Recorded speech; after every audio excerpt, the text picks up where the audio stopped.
former mayor of New York City and former Republican presidential candidate, also, of course, have a great seat, guest Mr. host. Mayor. How are you? Nice to see you. Good morning. All right, so you just dashed in. Yeah, busy man, busy man. Dashed through the rain. Campaigning across New York City all the times that you ran for office. You always had to know about this time. This is when people really started making up their minds. A week before the election, John McCain's running out of time. What does he do to turn? Well, this is when around? the excitement level comes up. I mean, it's you can feel it in the crowds because people are paying more attention. He's got to do what he's doing. He's got to emphasize his views on the economy and contrast them with Barack Obama. That's what people are concerned about. That's what they're entitled to know about. That's going to have the biggest impact on them. And he's doing that. He's talking about how he is going to keep taxes low. Obama has said he's going to raise taxes. He said it's only on rich people.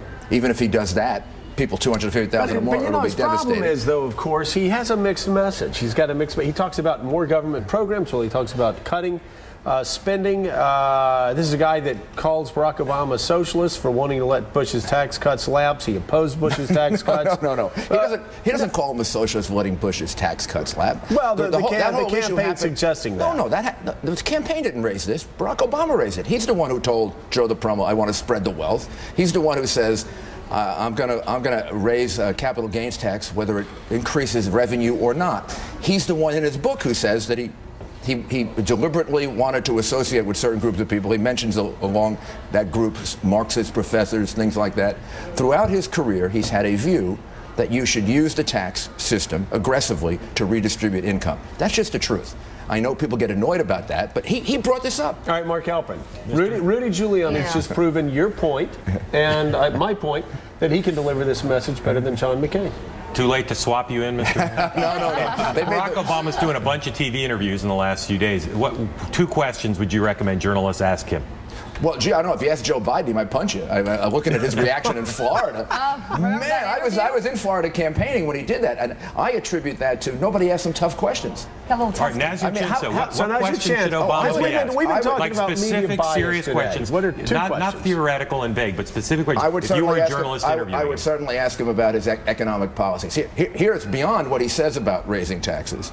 I don't believe with the spending that he's talking about and the kind of Congress he hopes he's going to have. I would ask him how he's going to pay for the things I'd go over all the things he's promised, and I'd ask him how you're going to pay for that without raising taxes even more. And when you do the arithmetic on his tax plan, he's going to lose money because he's not going to get enough money from raising taxes on the rich unless he's talking about a 60 or 70% tax rate. I would ask him specific questions about the economy and how he's going to pay for this program that he's talking about. And some of the things he said in the past about spreading the wealth, because he has a history of voting this way and talking like this. This is not something Republicans are making up. This comes from his mouth and his record. All right, Mr. Dylan Radigan is here. Money Party. Mr. Mayor, pleasure. After September 11th, you were tremendously effective as a leader, not just because of what you did, but also because of what you said in the immediate aftermath, and making it clear what your intentions were, what the plan would be, what the agenda ought to be, not only for yourself, but for everybody in America. I'm curious why we haven't seen more language like that in this economic crisis. In other words, why are we not seeing a call for more investigators, more people looking to see why it is we're not getting transparency with the distribution of taxpayer money out of the Treasury, why it is we're not seeing more investigation for emails in the investment banks or people that were selling these all these things that were going on, the ratings agencies. Why have we not seen that same call for the FBI, all these people to look in? The American people know something went wrong. I think they're doing it.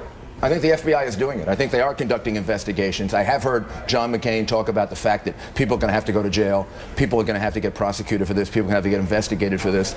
Do you feel like we're dedicating enough resources to actually... I can't tell you that. I don't know. I do know there are investigations Where would you look? Oh, gosh, I'd look at... The investment bankers? Well, here's the big question I have that comes out of this.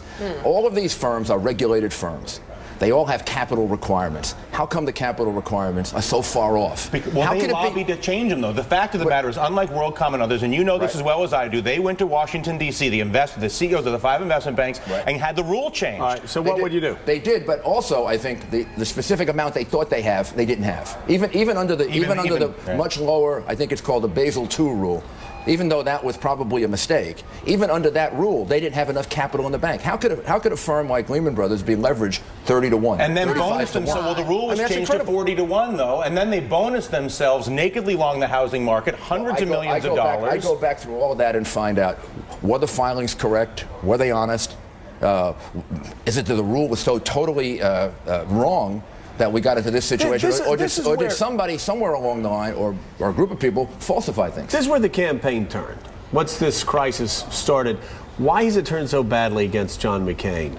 I think it's just kind of the assumption that Democrats are better for the economy and Republicans are better for national security. It's kind of a general bias assumption, and the reality is... John was erratic too, though, wasn't he? I don't think so. We'll be nice and blame it on his campaign. They had him doing a lot of crazy things, didn't they? I think it's the general thrust, and you're working against it, and I think he's going to have to demonstrate in the last week of the campaign that his ideas for the economy are better than Obama's, that the general thrust that people have, or bias that they have, isn't correct in this situation, because Obama is not the regular Democrat. He's way to the left of the Democratic Party. Nobody's making that up. That's his voting record. Those are his ideas. That would be disastrous for the economy. Mr. Mayor, do you think the McCain campaign has done its best by John McCain? I think they have. I think they've done everything they can do.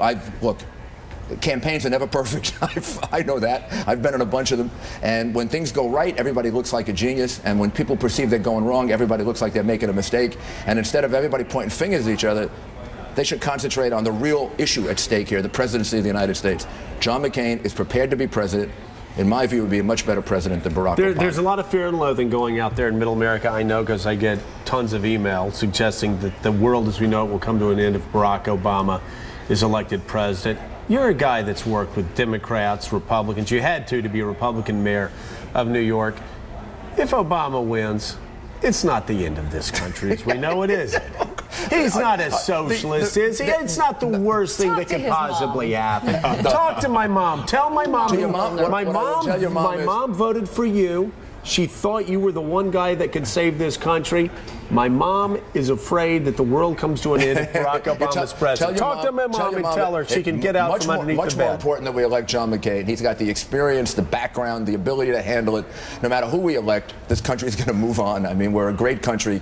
We all have different views. And the reality is, I think I'm pretty darn right that McCain makes a big difference for this country. Very different than the past elections. But the reality is, the country can sustain anything. All right, Mom, you can climb out from underneath the covers. Oh, it's okay. That reminds me of my history professor once. I said to him, I said, what do you think about Ronald Reagan? He said, well, I think America's strong enough to survive anything, including Ronald Reagan. I was so shocked that anybody would say that about Reagan, but America did survive. So anyway, Mr. Mayor, thank you for being with us. Thank you very much. Can we swap him out, you think?